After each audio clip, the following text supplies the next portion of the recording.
Hi, I'm Sunny with WTI, and if you're looking for a cool book for your little ones, pick up this book. If you love Mo Wellens with Piggy and Gerald or the other pigeon books, this one does not disappoint.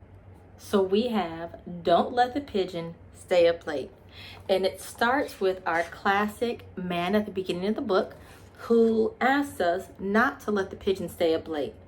And in typical pigeon fashion, he tells us, first of all, I'm not even tired.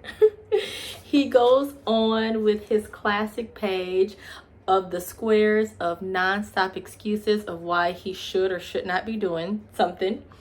And then, as Pigeon always does, he brings the drama.